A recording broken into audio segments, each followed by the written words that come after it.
relembra aí que a gente já viu esse conteúdo, né?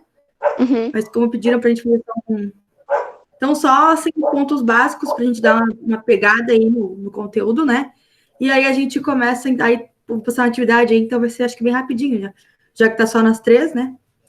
Então, só para lembrar das características hereditárias, né, que é o contexto todo da genética, então, que é a formação, então, de um novo indivíduo através, então, da união de 2 células, né, reprodutivas, uma célula vem do pai, uma célula vem da mãe, né, que são os gametas, o ovócito junto com o espermatozoide, né, fecunda, então, formando um zigoto, né, através, então, do DNA. Então, lembrando que a hereditariedade, então, é a transmissão de características, né, genéticas, físicas, psicológicas também, né, através, então, de parentes que vão, então, levar para os descendentes, então, essas características. Então, vocês têm características dos pais, né, do pai e da mãe. O pai e a mãe, por sua vez, têm características dos avós paternos, né, e maternos, homem e mulher, e assim sucessivamente. Então, é um aglomerado de características de DNA, de genes que estão passando, então, de geração em geração.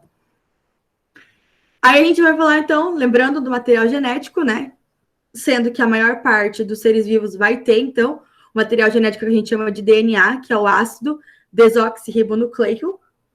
E aí nós vamos ter, então, vírus, sendo um dos seres vivos, então, alguns deles, algumas variedades de vírus que vão ter, então, as características decodificadas em moléculas de eRNA, que é o ácido ribonucleico. Então, tem uma diferenciação aí.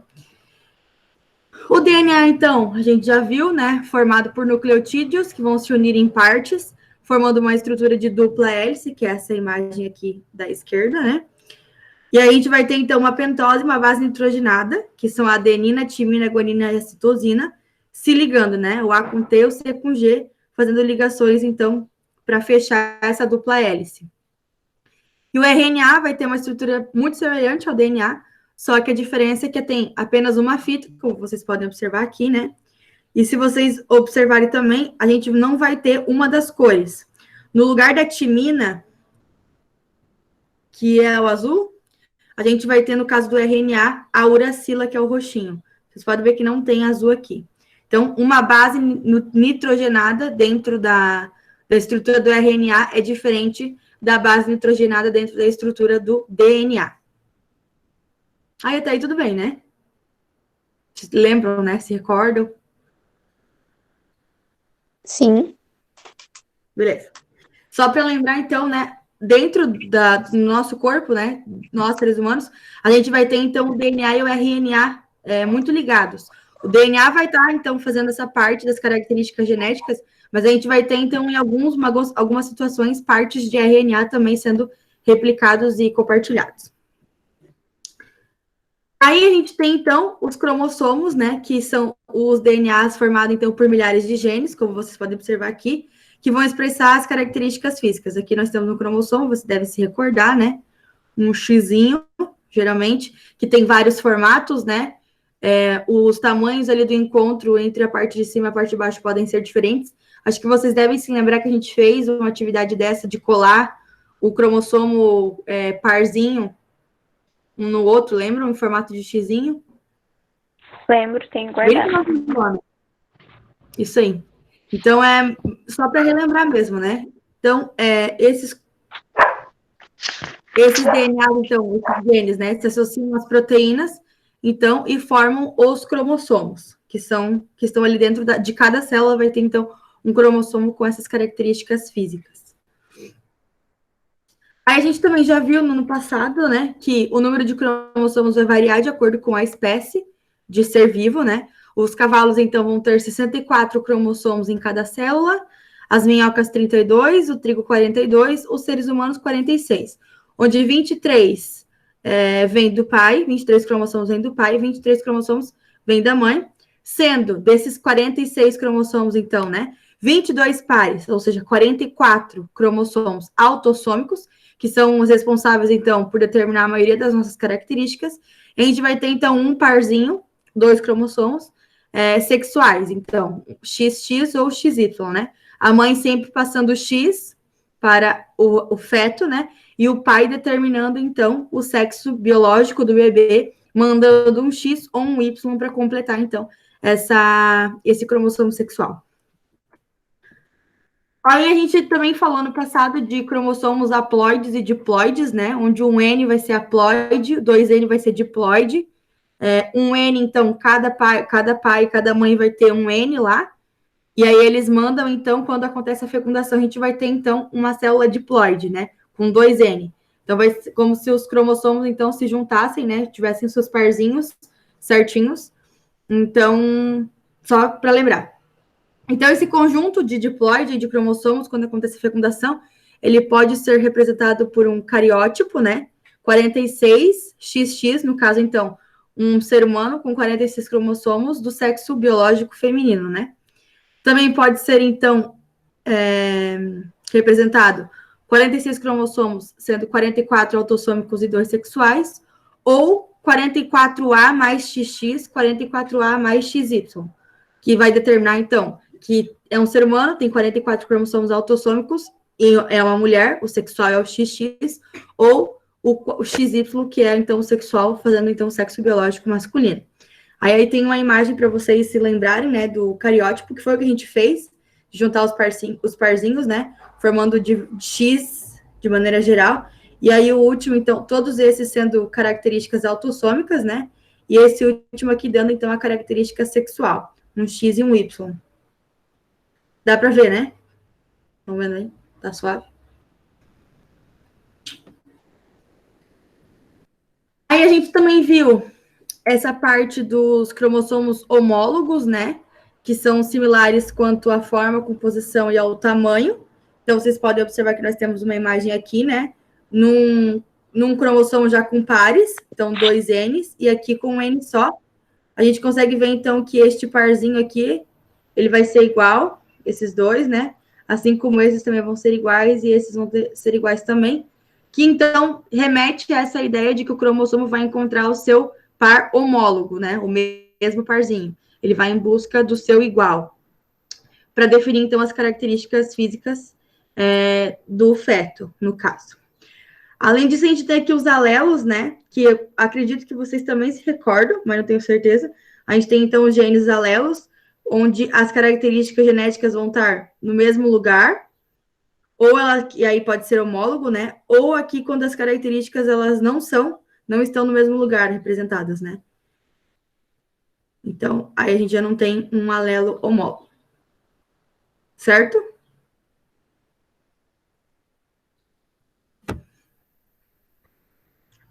Certo. Aí, o genótipo e o fenótipo que a gente viu várias e várias vezes ano passado, né? Que a gente reprisou bastante isso, né? Mas só lembrando, então, que o genótipo é o conjunto de genes e o fenótipo, então, é esse conjunto de genes que vão manifestar, então, as características físicas, mais, então, os fatores ambientais. Quando a gente conversou sobre, por exemplo, a determinação de altura, de cor da pele, de cor do cabelo, de cor dos olhos, a gente está falando de genótipo. Quando a gente está falando de uma pessoa que pintou o cabelo de rosa, que descoloriu o cabelo, que os pais eram muito altos, mas a criança ficou baixa por conta da alimentação, que é um fator ambiental, pode ter influenciado. A gente está falando, então, de fatores do fenótipo, né? Que é o que a pessoa apresenta e que pode ser mudado com o tempo, né? Engordar, emagrecer, quebrar o dente, botar uma lente de contato, coisas nesse sentido que a gente consegue mudar, então, características que a gente muda fazem parte, então, do fenótipo. Beleza? Beleza. Tá. Então, lá na página 37, se eu não me engano, nós temos ali 4 atividades para a gente responder. Vamos fazer juntos aqui, então, ó. Peguem lá a apostila de vocês. Deixa eu terminar a apresentação aqui. Deixa eu abrir aqui também para eu acompanhar com vocês. Aí a gente faz a resposta, então, dessas atividades aí já, agora na aula. Como é uma parte de um conteúdo que a gente já viu, não faz sentido eu passar para vocês 5 minutos de aula ou várias coisas, né? Tudo bem, Cauã, sem problemas. Então, a gente já resolve aqui na hora. Depois passa limpo na apostila, então, Cauã, já que tu tá sem a apostila aí. Aí a gente já faz o bem bolado aqui.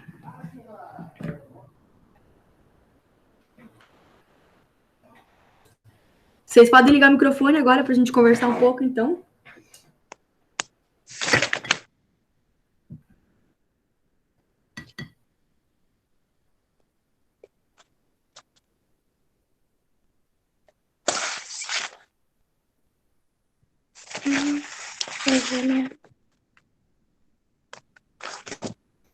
Gostaram lá? Ixi, sem problema, só acompanhando aí já tá bom.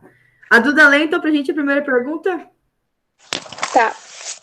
Como você explica as semelhanças e as diferenças observadas entre as pessoas de uma mesma família? E aí?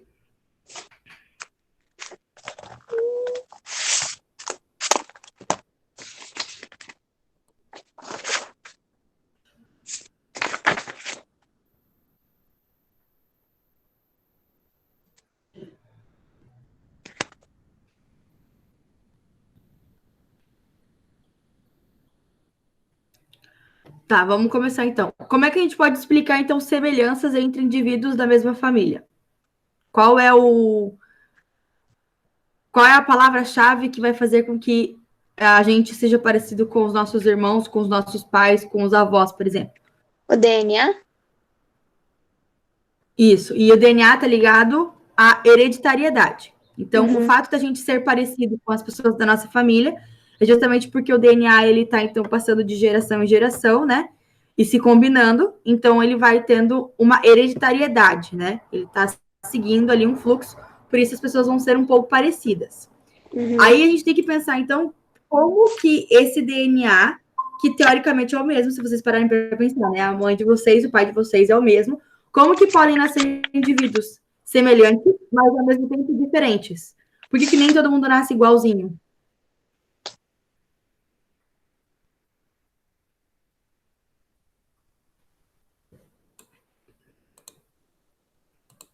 Porque vai misturando, daí vai perdendo algumas características e formando outras, não faz?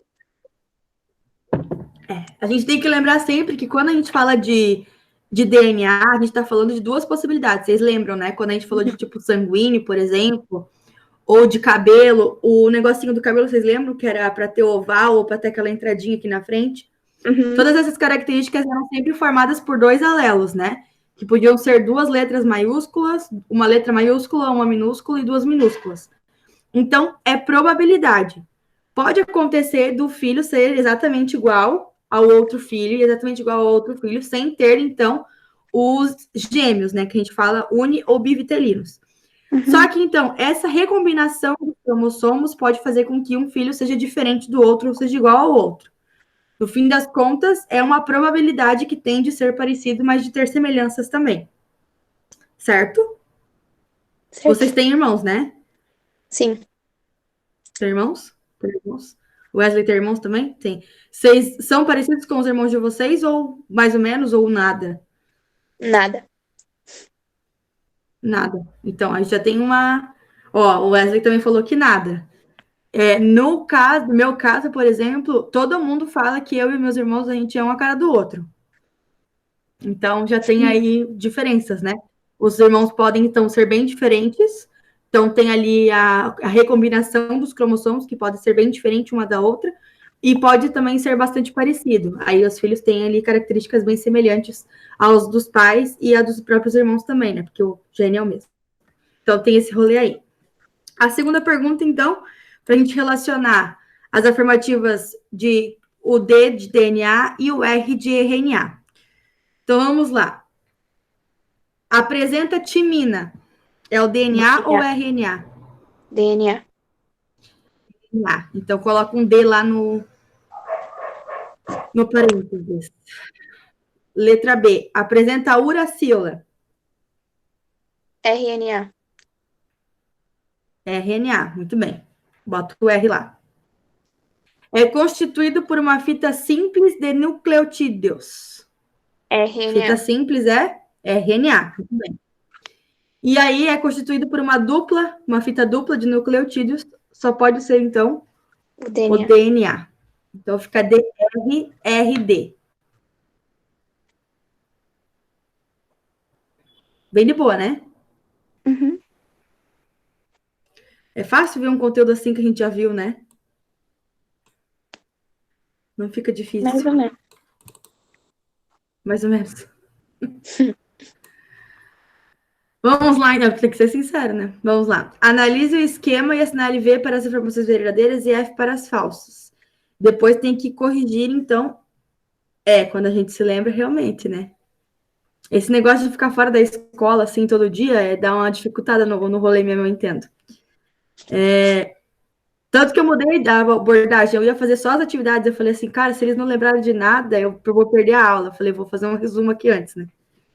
Então, vamos lá. Depois tem que reescrever, então, as afirmativas que vocês julgarem falsas, tornando essas afirmativas, então, verdadeiras. Nós temos ali, então, observando o desenho primeiro, né? Nós temos um homem e uma mulher, certo? Uhum. E aí, cada um deles, então, está passando os cromossomos lá necessários, né? O ovócito e os espermatozoides, né? Formando, então, um óvulo fecundado, né? E depois, posteriormente, então, formando um feto. Vamos lá. 1 e 2, então, a mulher e o homem têm o mesmo número de cromossomos em suas células somáticas. Ou seja, tem 23 pares de cromossomos em cada célula. Vocês acham que é verdadeiro ou falso? É verdadeiro. Verdadeiro, né? 22 cromossomos autossômicos e um sexual, né? Então, cada um vai ter, então, 23 pares, mandando, então, essas características para formar um novo indivíduo com 46 pares de cromossomos. Muito bem. A segunda pergunta, então.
Hello? Sei lá o que deu, deu um BO aí.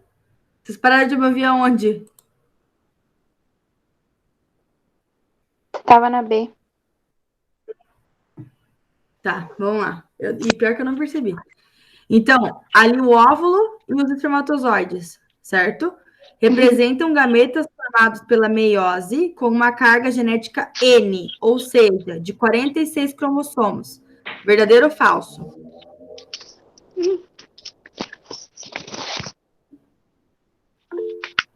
Falso, muito bem.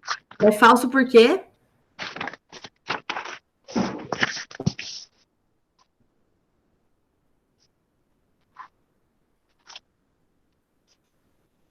Isso mesmo. No caso ali, a afirmativa no finalzinho que caga, né? Que dá errado. Porque, na verdade, a carga genética N, ela está se referindo, então, a 23 cromossomos e não a 46, né? Cada um manda 23 para formar um indivíduo com 46. Então, a segunda alternativa está errada, falsa. Muito bem. C. O 4 ali, então, o óvulo, né, fecundado, representa a fecundação e a formação de uma célula 2N com 23 pares.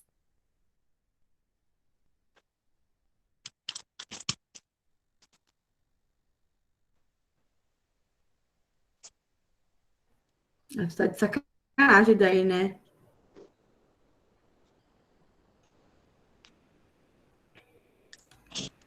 Verdadeira. Muito bem. Verdadeira. Certo. D. 5, então, o feto, né? É um novo indivíduo formado pela união dos gametas, apresentará 46 cromossomos em suas células somáticas. Verdadeiro ou falso?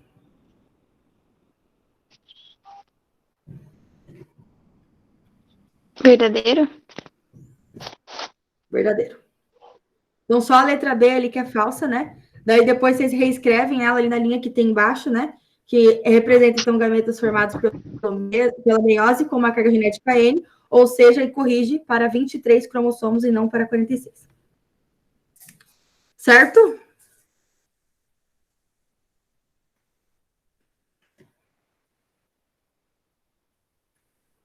Vamos para a última, então. Observe a imagem a seguir de um ideograma de uma pessoa e responda as questões propostas. Então, nós temos o ideograma, que é tipo o cariótipo lá, né? Tem, então, os cromossomos, os pares dos cromossomos, o que o pai manda, o que a mãe manda, e aí eles se encontram, junto com os cromossomos sexuais, né? Então, tem lá todos esses cromossomos aí. O ideograma apresentado é de um homem ou de uma mulher?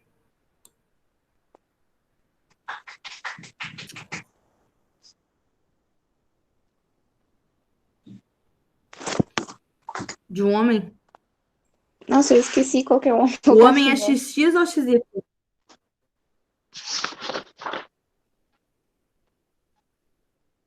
Ah, beleza. Mulher. X. Por que é mulher? Mulher. Porque é XX? X, o par de cromossomos sexuais. XX representa, então, uma mulher. Então, a letra A é uma mulher, justamente por ter, então, 2 cromossomos X no par de cromossomos sexuais. Letra B. Analisando o número de cromossomos, o que você pode afirmar? Contem lá quantos cromossomos tem, as duplinhas. Tem 22 duplinhas. Não, é.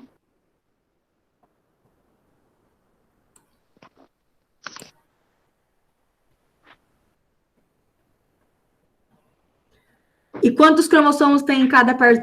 Todos eles têm par ou tem A? Tem 23 duplas, aham. Não tem nenhum com 3 aí? Nenhum com 1? Não.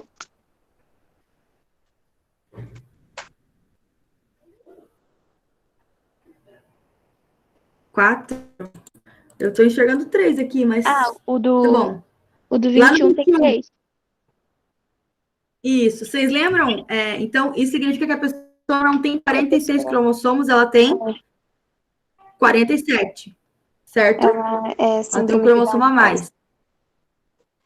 Exatamente, né? A trissomia do cromossomo 21, mais conhecida, então, como síndrome de Down, né? Então, a condição apresentada por essa pessoa é a síndrome de Down. Para vocês verem como é um negócio muito... Ai, um negocinho ali, ó. Um 3 lá no 21 que ninguém percebeu. Que ia passar batido. Só para relembrar, então, este conteúdo, né? Assim, de maneira geral. Vocês têm alguma dúvida até aqui, nesse rolê todo? Lembraram algumas coisas, mais ou menos? Uhum. Só tinha esquecido qual era o homem, qual era a mulher ali. Ah, isso daí é normal, né? Isso daí é normal. Deixa eu terminar de gravar.